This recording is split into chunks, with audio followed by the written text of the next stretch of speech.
What's the worst part of being an octopus? What? Washing your hands before dinner. Yeah. Mm-hmm. Hungry Squared, bringing you the best food talk anywhere. Welcome to the Hungry Squared podcast where the brain and belly meet. I'm Sharon from the Wasatch Cooking Guide. And I'm Winter from the Chef vs. Baker. This week, we are talking about MSG. Dun, dun, dun. I know, right? It's going to be interesting. Let's talk about it. Hungry Squared, yeah, Hungry Squared. Hello, Sharon. Hey, Winter. How's it going? It's great. Oh, good. I'm so glad. I am doing okay as well. Maybe I'm not great, but just okay. Well, this week we had a snow day at work, so I got to work from home. Sweet. I actually worked from home 2 days this week because we had a kid that was sick. Oh. And then we had a team retreat. So I really wasn't in the office this week much at all. That kind of is nice. And we went axe throwing for our team retreat. Oh, yeah. That's a thing. That's a new thing in Utah. Axe throwing. Who's done it? I've not done it. It's super fun. Okay. This is my second time doing it, and I was much worse this time. Oh, that's interesting. Yeah, Beginner's luck. maybe. Okay. Food nerd shout out. Shout out. Okay, you guys, we are coming at you live. Okay, not right now. I'm introducing something that we did live at a conference. At the SNAP conference in Salt Lake City. Yep, we taught a class on podcasting because podcasting's our jam. It's so much fun. So we taught a class. We recorded live in class and showed them how to edit in class, and that was super fun. So, and we obviously had volunteers, and they told us some jokes. We got some food jokes coming at you. 4 awesome food jokes. Okay, here you go. Enjoy. Hi, my name is Annette Barney from the Pin Concierge podcast, where I give Pinterest marketing tips that come from Pinterest account managers for bloggers and e-commerce sites. So here is my joke. What's a dog's favorite flavor of gum? What is it? Peppermint. Hi, my name is Lynn Muir. I'm from Pocketful of Paint blog and on Instagram. I help women get crafty with their bad selves. Okay, here's my joke. Did you hear about what happened to the Italian chef that died? What? He passed away. Hi, my name is Deanna Wall, and I'm from Stitches Quilting. I have a modern quilt that has 26 blocks for women's health and wellness. Okay, here's my joke. What is black, white, green, and bumpy? A pickle wearing a tuxedo! Hi, I'm Carly Nelson from Paisley Roots, where I sew my kids' clothes. I have some patterns, and I just do a lot of sewing in general. So here's my joke. What are twins' favorite fruit? What? Pears. Wasn't that funny? I love it. Anyway, thanks so much, you guys, for coming on. And thanks for any new listeners that are joining us from Snap. Hey, subscribe. We'd love that. And welcome to our food nerd family. Yay. Sharon, it was my birthday last month. Happy birthday, Winter. Thanks. Belated. We already talked about this. From the podcast, from everyone. Yay. Again, belated. I decided to buy myself a present. I know people do that for their birthday. I do it all the time. Yeah, I've never done it before. I don't ever really announce my birthday presents to people, but like in my head, I'm like, I'm going to treat myself. I'm going to treat myself. And I'm going to buy that for my birthday. But then it ends up being like 10 things. Oh. So maybe I should tell people that I'm buying myself a gift. It'll only be one thing. I don't know. Well, that's awesome. Because you do need to treat yourself, I think. Yeah, I do it all the time. I totally don't. And that was funny to me because everybody's been always generous and kind and gives me presents. So maybe I'm just spoiled. Anyway, so I was like, I'm going to buy myself a thing for my birthday.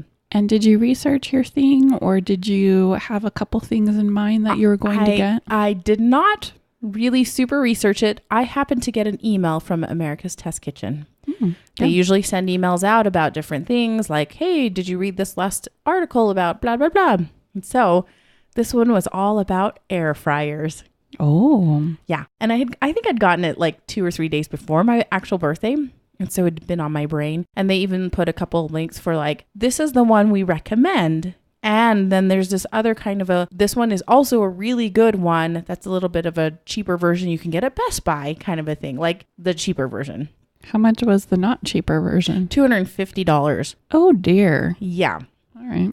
I'm cheap, you guys. So I clicked on that first one that I was like, oh, that is not something I can treat yourself with. I'm not just going to drop $250 on an air fryer that I wasn't totally sold on. Right. But I was like, oh, let me check on this little other version that is kind of a good entry level version, I guess. Sure. And I clicked on that one and it was $60. I feel like that's reasonable. That's a reasonable birthday gift, I thought. So to test it out and then take it back if you hate it or yeah, something. exactly. So I ordered it for myself. I was super excited. And it's the Go Wise air fryer, and it is, I think it's a 3.7 quart. Hold on a second. Yeah, 3.7 quart, 7-in-1 programmable air fryer. 7-in-1. What does that mean? So they have like things where you can cook chips, meat, chicken, steak, shrimp, and fish.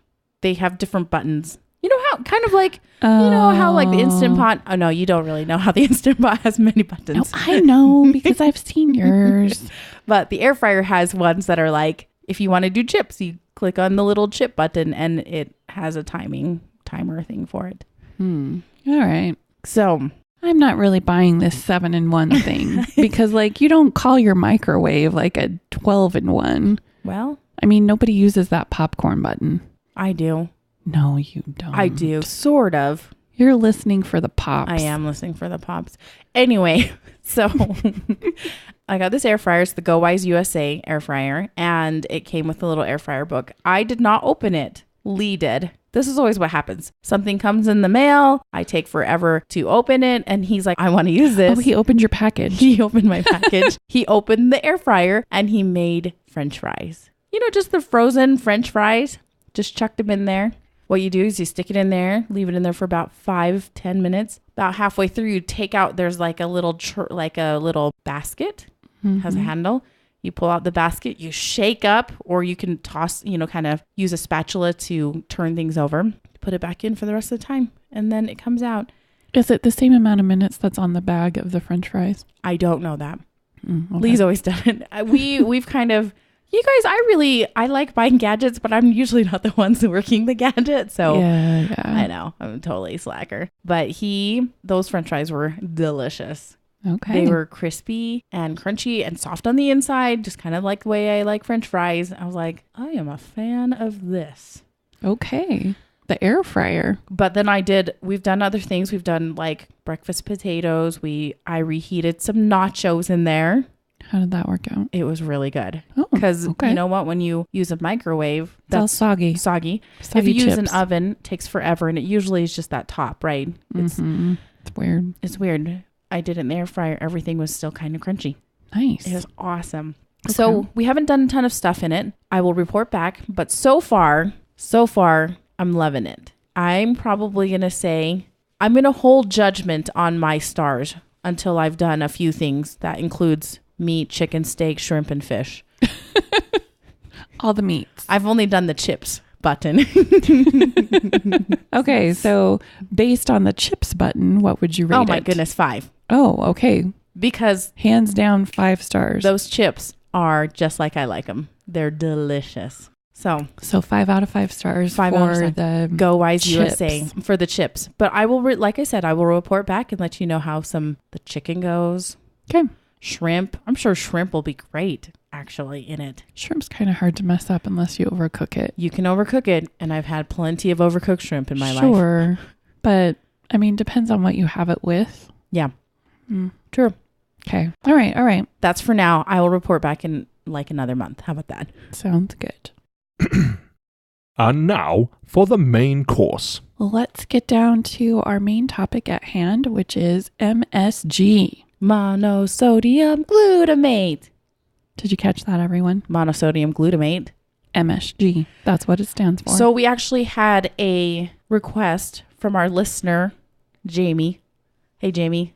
Hey. And Bonnie. Hey. It was mostly from Jamie, but, I just like to say hi to Bonnie. Hey, Bonnie. And James. Anyway, so MSG. What is it, Sharon? Are you fearful of it? Well, I know many people that are.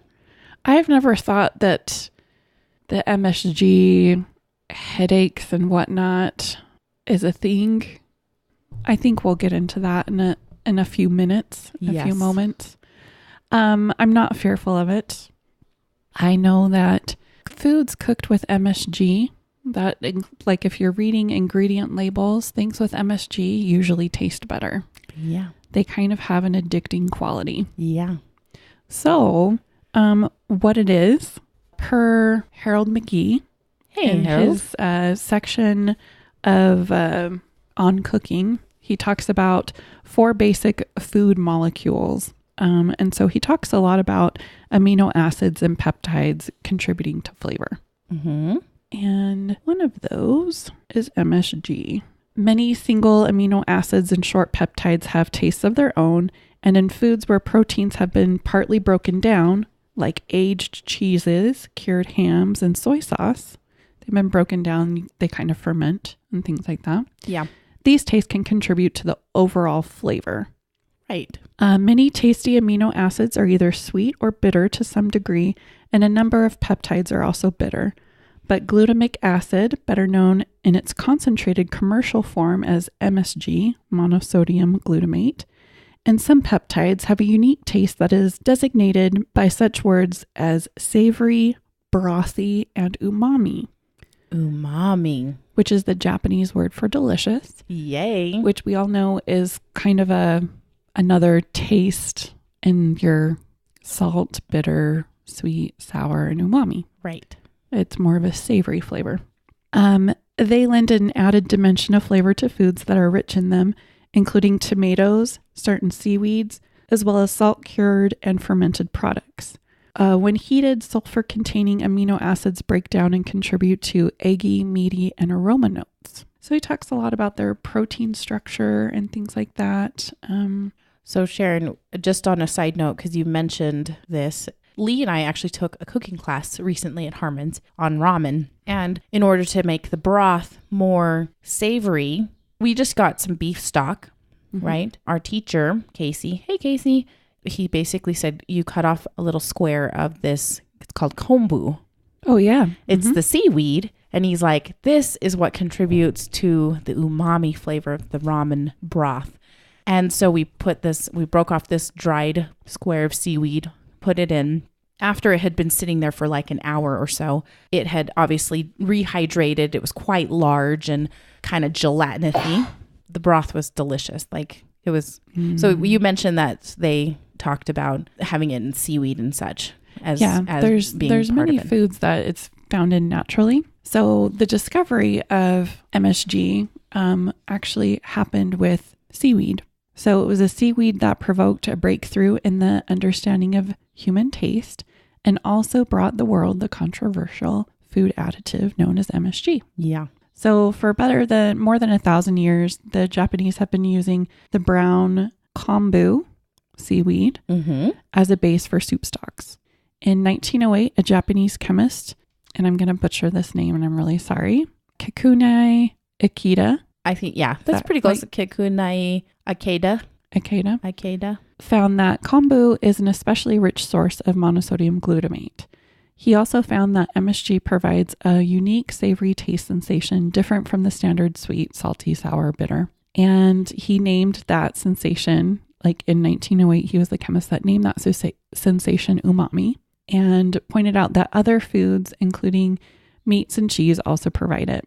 For decades, Western scientists were skeptical that umami was a genuine taste sensation of its own and not just a general taste enhancer. Finally, in 2001, biologist Charles Zucker at the University of California, San Diego, and colleagues demonstrated conclusively that humans and other animals do have a specific taste receptor for MSG. After years of Ikeda's observations, a colleague of his discovered a different umami substance called IMP, or inosine monophosphate. In cured skipjack tuna, another soup-based ingredient.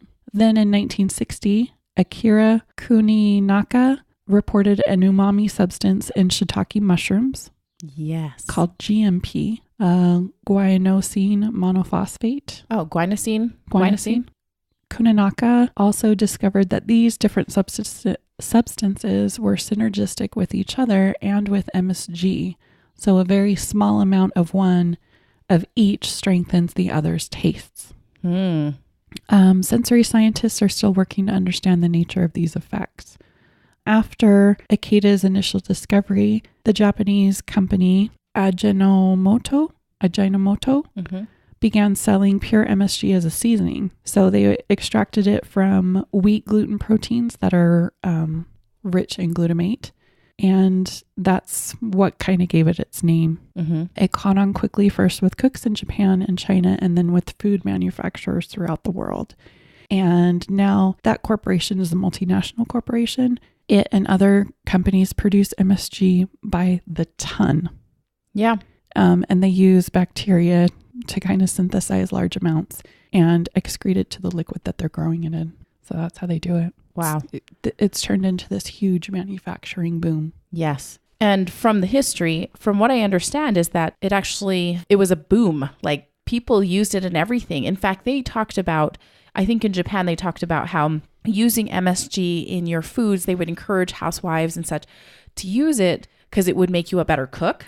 Right. And it was hygienic. Like, that was the thing that they pushed. It was, I know that sounds funny. It was hygienic, and it would make you a better cook. And so it was starting to be used more and more. And same thing in the United States. It was getting pushed more and more. You could find MSG in shakers, and people would add it to their food before something happened in the 1960s. So hygienic in the fact that...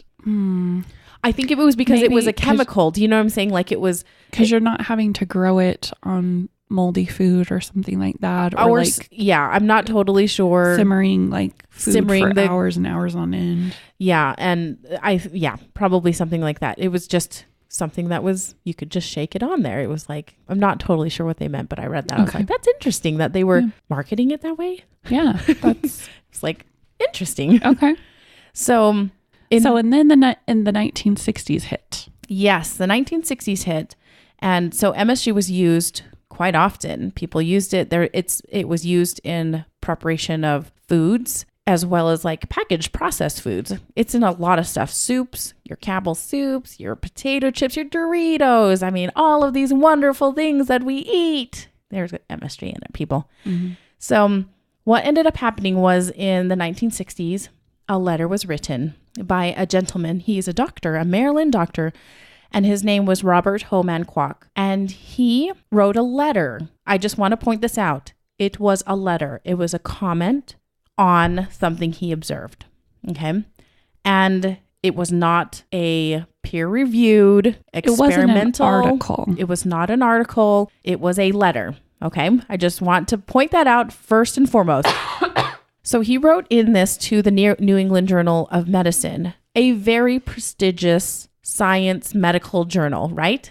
By all accounts. Yes. So he wrote in this, and he would describe them as symptoms that were kind of like unto an allergic reaction every time he ate at a Chinese restaurant. And now I just want to point out, this gentleman actually is Chinese himself. He's an immigrant. I think he's a first generation immigrant.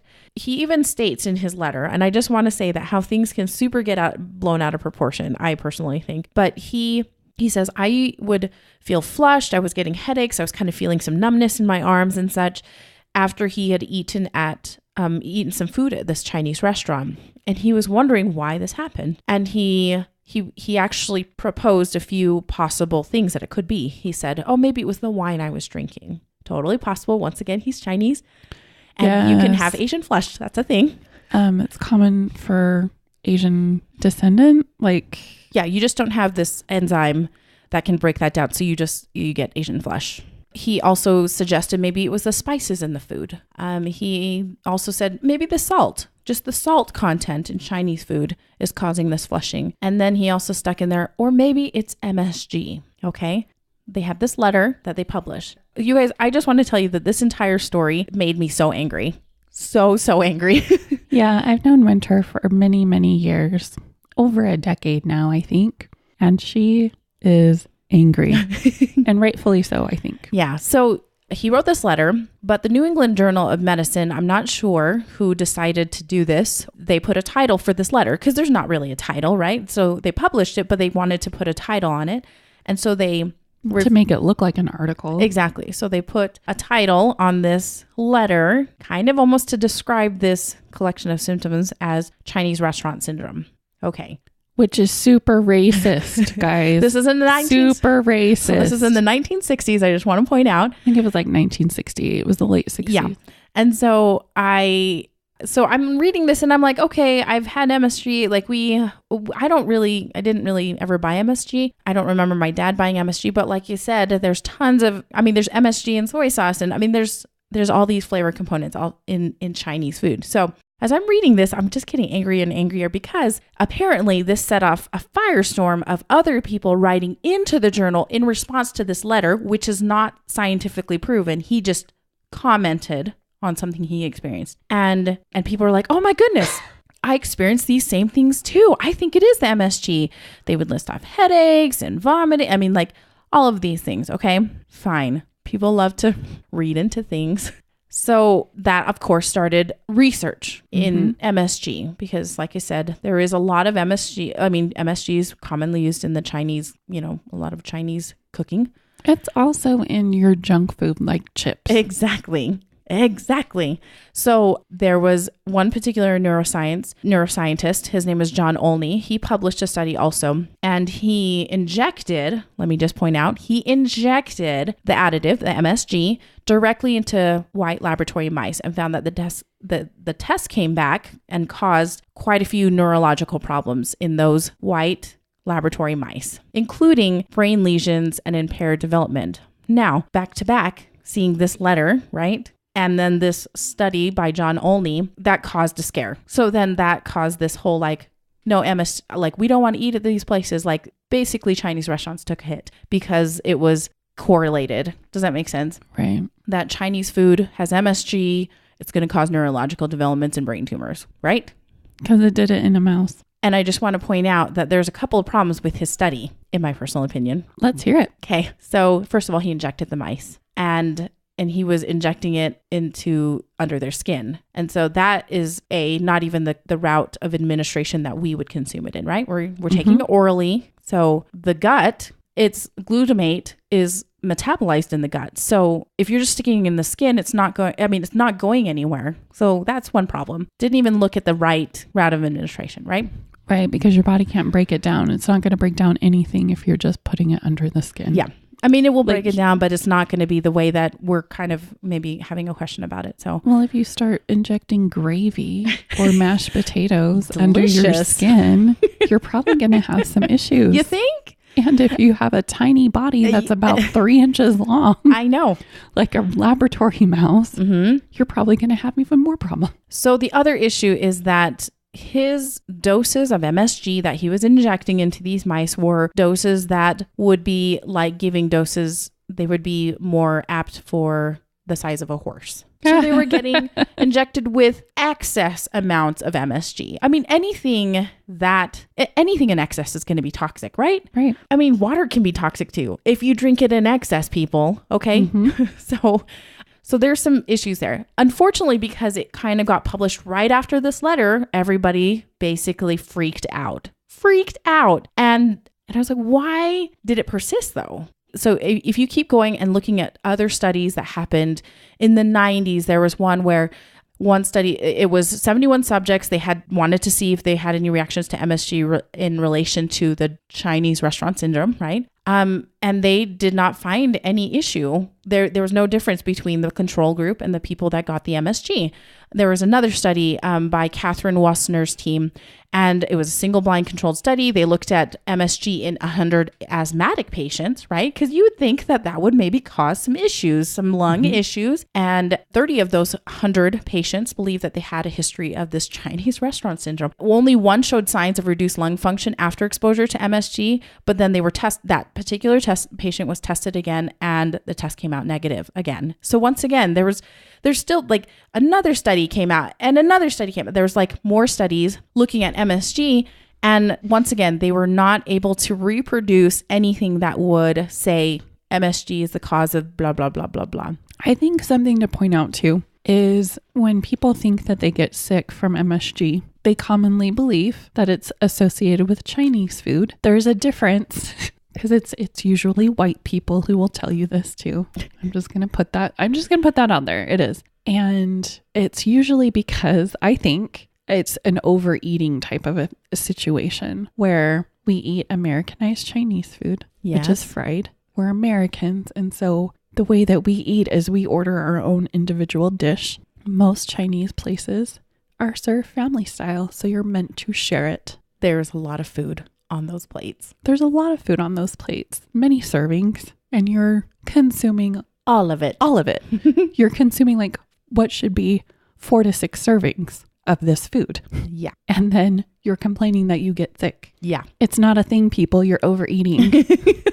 Well, and the MSG is not a thing. And don't get me wrong, like there's plenty of sodium in Chinese food in general. Sure, there's soy sauce. Yes, and I mean that's like a huge flavor enhancer as well. It's part of the flavor profile, whatever. I just like there is a lot of salt, and so people can feel. I mean, if you eat a lot of salt, then you're not going to feel great, people. I mean, if you eat a lot of food, a lot of it's fried, if it's in a rich sauce, and it's salty, maybe you don't feel good.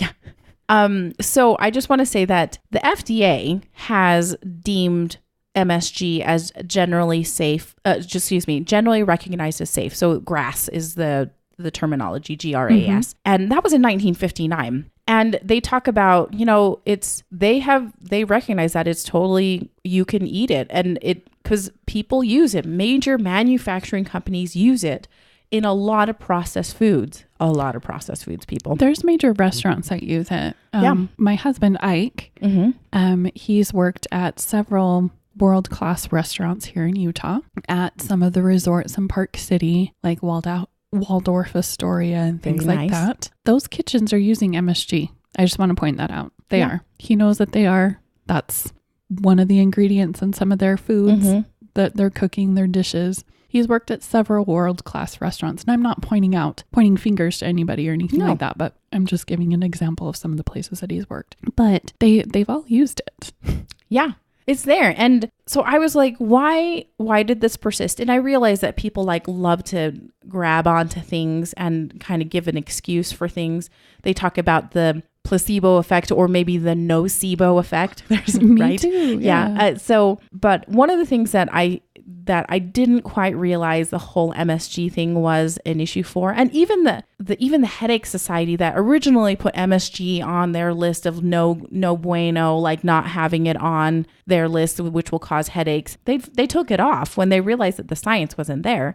But when this letter came out and when this other scientific study came out in Nature, when those two came out back to back, it was at a time when sentiments toward China was a little scary for them. It was during the Cold War. It was very scary for the United States, and people didn't know the Chinese. They didn't know. I mean, and then they had Chairman Mao take over and communism and all that stuff.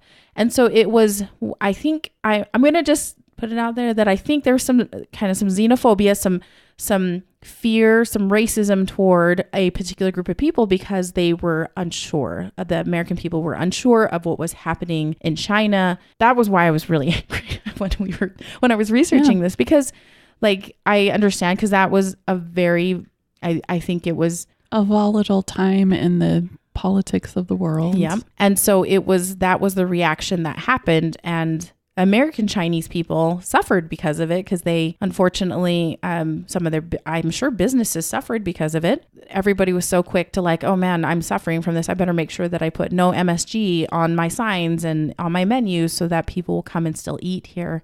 So yeah, it was just really interesting. There's a lot of racial undertones to the whole MSG thing.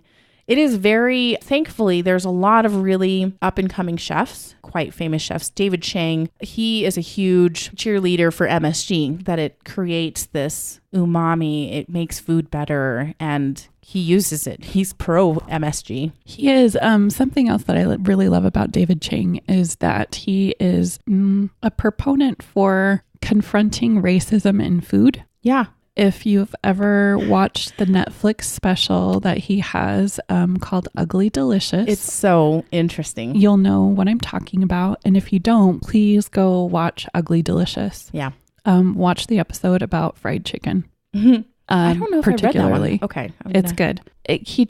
He addresses lots of different things, cultural appropriation of foods. Yeah. And he's not having that wasn't his intention or anything, but it's just his education of people across the board is kind of a byproduct of, who he is and, his love of food and things. It's great. Yeah. I appreciate his take on things. I mean, he is Asian as well. And so he probably feels a little bit of that, I wouldn't say backlash, but there's still some lingering stuff. There is, yeah. So I don't know. I'm still pretty upset about it, but I'm getting over it because I feel like it's being used. I wanted to tell you a funny story, actually. When I first started working at the place that I work at, I got to know one of the folks that this lady, and I think she's from Bangladesh, and we just started talking, and she's like, "Hey, do you know where I can get some MSG?" And I was like, "Yeah, I think so." And she's like, "Will you buy me some, and then I'll pay you back?" I'm like, "Okay," because I was like, "Oh yeah, I think I can get it at the Chinese store," because you can't get it at the Chinese store. And in just a big pack, and it's got some white crystals in it and stuff. The Chinese store, Winter. Yes, quote unquote, the Chinese store. So the Asian market? No, I call it the Chinese store just because that's what I'm Chinese. So that's my Chinese store. I know somebody can call it a Korean store or a Cambodian store or whatever, but it's the Chinese store to me. So I purchased her a bag of MSG that cost like $1.25 or whatever. And I brought it to her to work, and I was like, "Here, I brought it for you." And she's like, "Oh, let me get you some money really fast." And so I'm handing her a packet of white crystals. She's giving me some money in exchange. Super questionable. It was pretty funny, actually. But yeah, she was really happy that I knew where to find it and I could get her some. So, because sometimes people don't have access to a Chinese market or a Southeast Asian market or whatever. Sharon, sheesh, why you gotta be that way? Anyway, MSG. One thing I did want to throw in there, This American Life, recently, within the last month, I think of this, they did a really very interesting little first story. They usually have their stories in 4-part. And their first part, like a vignette. Yeah. So the first part was actually about MSG. And if this gentleman, this doctor from Maryland, was actually real or not, or who wrote this letter. Yeah. So it's a very compelling story. It's very shocking. Yeah, it was really shocking. And then I was getting more angry and angry as I listened to it. It's shocking to the extent that people will go to make you believe them, I guess. Yeah. Let's put it that way. Yes. So I will put a link into the show notes with that particular article. That episode in This American Life. Once again, great podcast. Really interesting story. One really ticked me off, everybody, but I think it's worth a listen, at least that first little section. Anyway, MSG, Sharon? I'm for it. I'm for it too. Let's eat it. Okay, let's do it. Introducing interesting ingredients.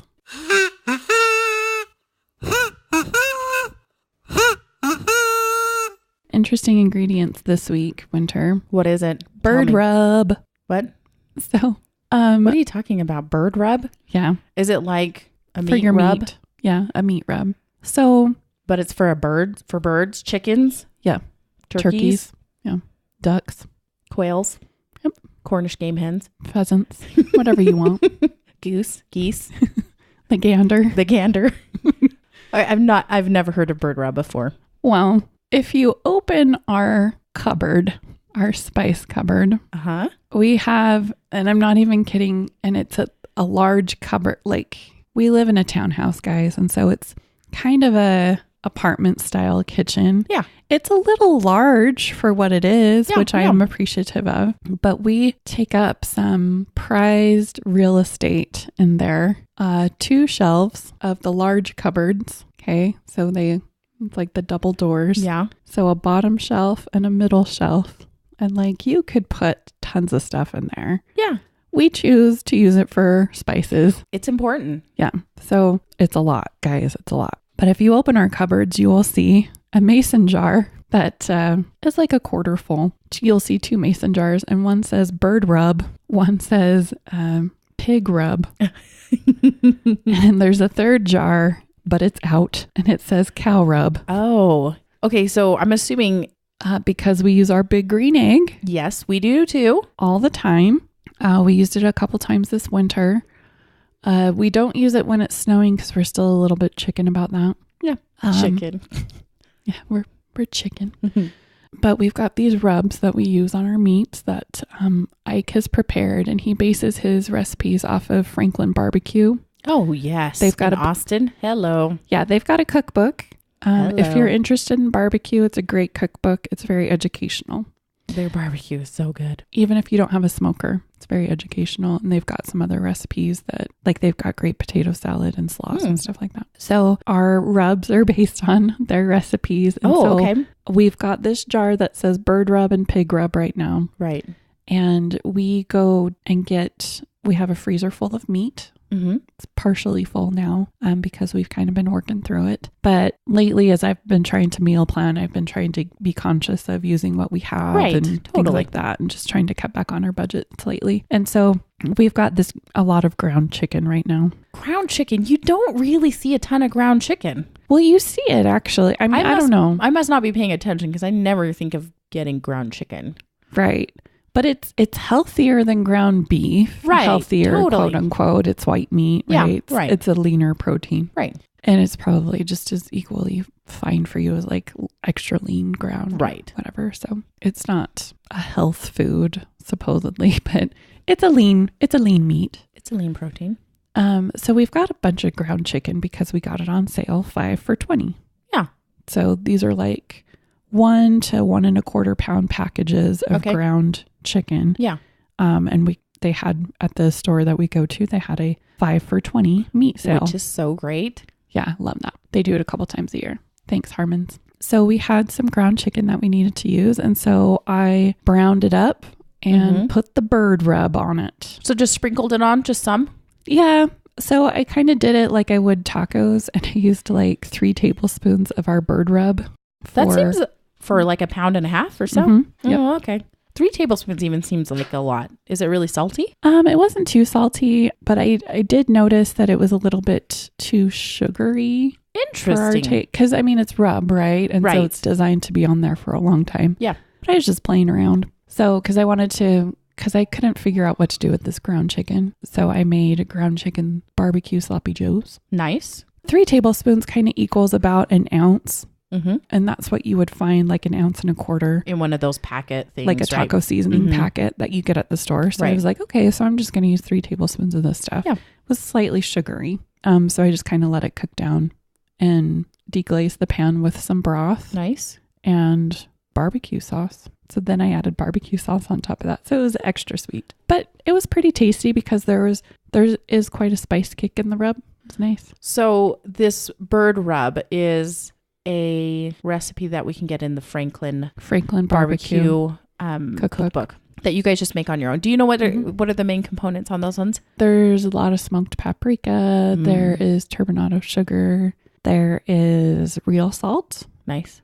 So it's really pretty when you mix it all together, when you layer it. There's ground mustard, might be a little bit of ginger, just like a pinch or 2. I might need to get that because granulated garlic, onion powder, that kind of stuff. Sounds good. But we are currently defrosting a turkey. Oh, because we did use this on our turkey on the big green egg, and it was delightful. Okay, we're actually planning on spatchcocking the turkey. Excellent. I know. So Lee's spatchcocked many birds before. I'm not sure if he's done a turkey, so this will be interesting. Nice. It'll be fun, I think. Are you gonna smoke it? Excellent. That's why I was like, we maybe need that bird rub. So, okay, I will put a link in the show notes to that Franklin barbecue cookbook, so you can take a look at that there, and I will report back on how our spatchcocked turkey went. Spatchcocking, everybody, is fun to say. It's really fun to say, but it's basically cutting the bird in such a way that it kind of lays flat, so that you can cook it more evenly and quicker. So that's what spatchcocking is. If you want to look it up, I think Julia Childs has a great video on that. I think Alton Brown has a video and like Serious Eats too. Yeah. it's very interesting. I'm interested to see how it's going to turn out. So we'll see. It'll be fun. I'm sure it'll be awesome. I'll report back later. Thanks for joining us today for our show. You can find us at hungrysquared.com, on Apple Podcasts, Stitcher, Google Play Music, and Spotify. Hey, you guys, are you following us on Instagram and Facebook? We were talking about, and I forgot to mention my food nerd shout out is I posted some roasted potatoes that I made in my air fryer on my Instagram stories, and people were excited about them. People were like, what is that? Tell me where you bought that. And you want to come visit us in New York when you get a second? I was like, okay, yeah, when we're out there, we'll say hi. So yeah, I just wanted to say hey to everybody that is interacting with us on Instagram stories. It's good fun there. Anyway, join us in a couple weeks. So we're on a 2-week schedule, remember? For our next episode of Food Nerdery. Okay, love you. Bye. Bye. Hungry Squared, yeah, Hungry Squared.